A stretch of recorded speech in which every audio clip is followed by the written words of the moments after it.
Me? For real? Oh. You can call from the Bahamas using Rev Boy's prepaid home phone service and prepaid chat cards for much less. Hey girl, are you ready? You get free unlimited on-island calls, voicemail, and no internet service or ID is required. Hello? Rev Boy's prepaid home phone service and prepaid chat cards. Hey, vai bien. Staying in touch never sounded so good. Good evening, Bahamas. You're tuned into NB12, broadcasting from Cable 12 Studios. Coming up tonight in news, an alleged custody beating video aired in Florida prompts government to take action. The latest crime statistics revealed this as government seeks help from the Defense Force, plus an international modeling agency eyeing local talent. We've got those stories and so much more. I'm Voinik Toot and NB12 starts now.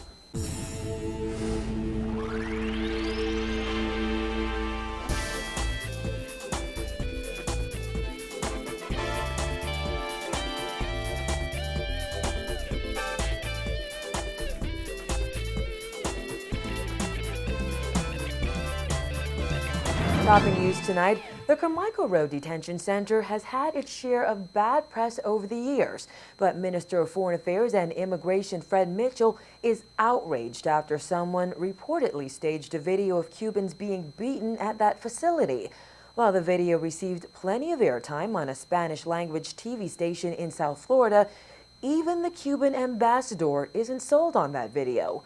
Meantime, Mitchell says the government is prepared to sue over the report.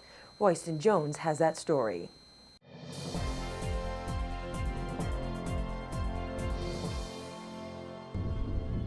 Mitchell says the controversial video was examined by both the police and Defense Force.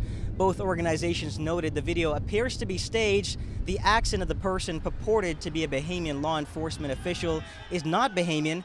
No faces were shown, and the interior of the building does not appear to be the detention center. Here is a clip taken from that video uploaded on YouTube showing tied-up men, bareback, lying on the ground and apparently being verbally and physically abused by figures who appear to be officers. This is my country.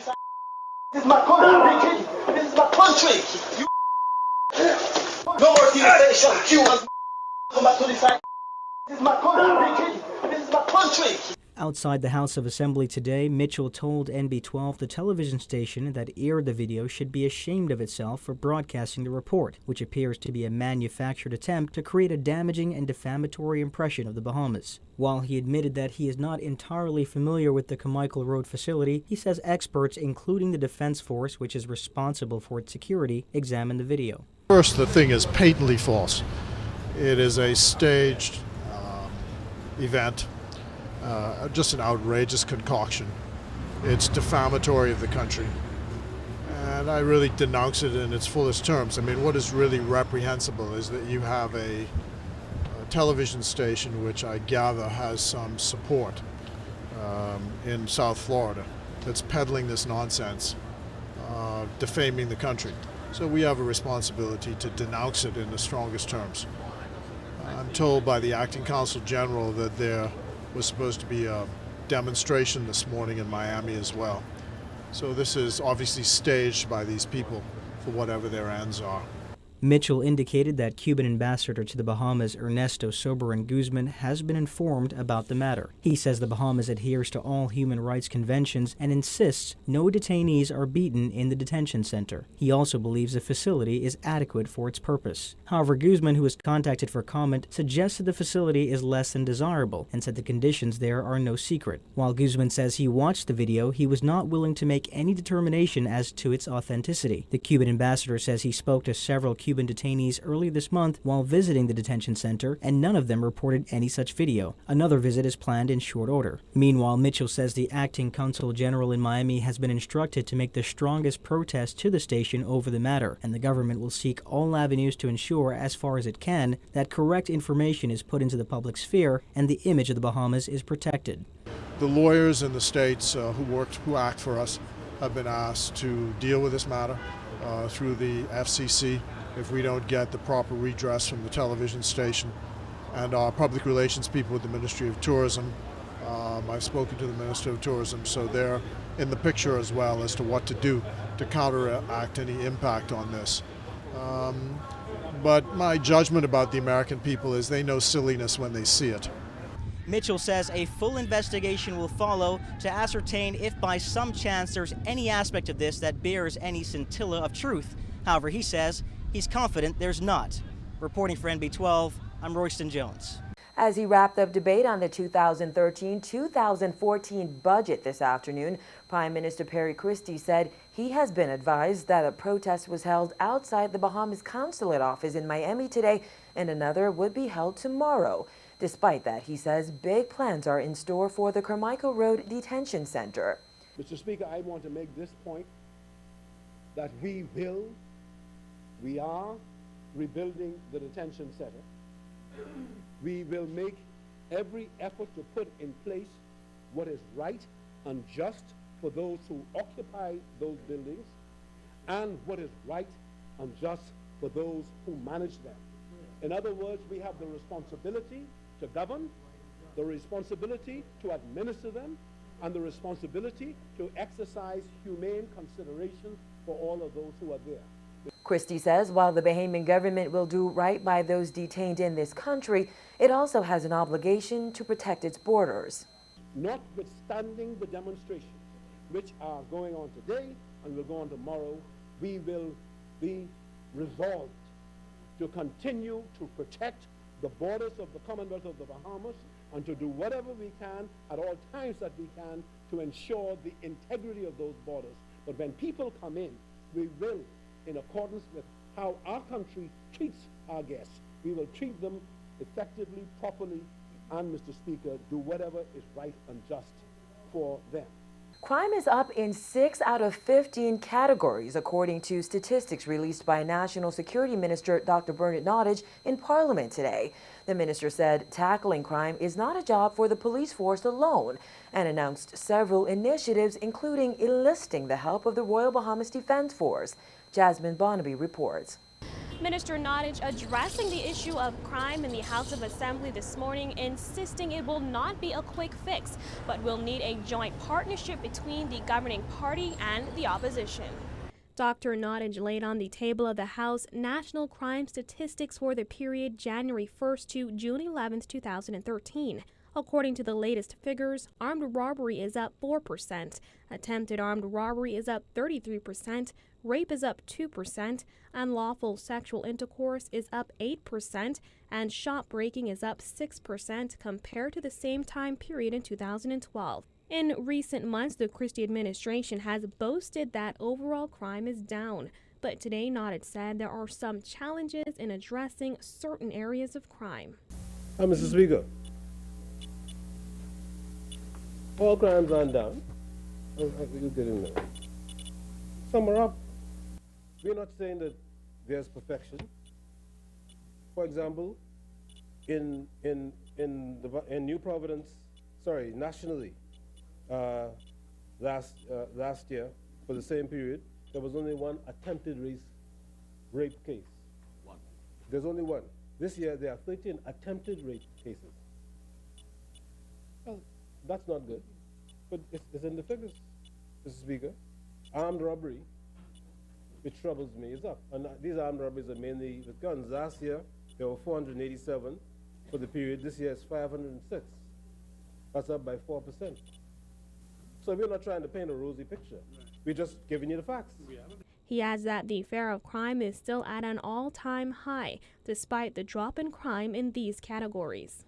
But burglary is down 15%, housebreaking is down 24%, stealing is down 6%, from a vehicle is down 9%, stolen vehicles are down 15%, murder is down 14%, attempted murder is down 5%, manslaughter is down 100%, that means there are none, Mr. Speaker. Rape is up 2%, unlawful sexual intercourse is up 8%, robbery is down 5%, Mr. Speaker. So some are up and some are down, but in this town, people are concerned, or it seems to me that the fear of crime is mediated mainly through this murder count. And unless and until we get a hold on that, Mr. Speaker, we're going to continue to have fear. And as long as we have fear, then nobody's going to be satisfied. I'm not satisfied, Mr. Speaker. There's no quick fix, Mr. Speaker. There's no band-aid solution or shortcut to addressing the crime situation that we face in New Providence in May 2012. Mr. Speaker, it takes generations sometimes to bring about change. The minister insists the ankle bracelet monitoring program is not helping the situation, as there are many cases of people out on bail committing crime while wearing these devices. Nottage said the bottom line is there needs to be more police involvement, and the police will be getting help from the Royal Bahamas Defense Force. Nottage revealed that up to 150 Royal Bahamas Defense Force officers are being brought in to assist the police force in maintaining law and order in New Providence. Nottage said the move is necessary to get crime under control, and it is very important government gets support from the opposition on this national issue. Reporting for NB12, I'm Jasmine Bonamy. The National Security Minister also addressed robberies, many of which he says have been sparked by copper and gold theft over the past year and a half. Nottage says 35% of the 3,210 stolen property incidents between January 1st and June 11, 2013 involved copper and jewelry theft. Of the 506 armed robberies reported during that same period, he says copper and jewelry were stolen in 59% of those cases, while 33% of the 1,028 housebreakings involved copper and jewelry theft. Nottage called for the closure of cash for gold stores and a ban on copper exports.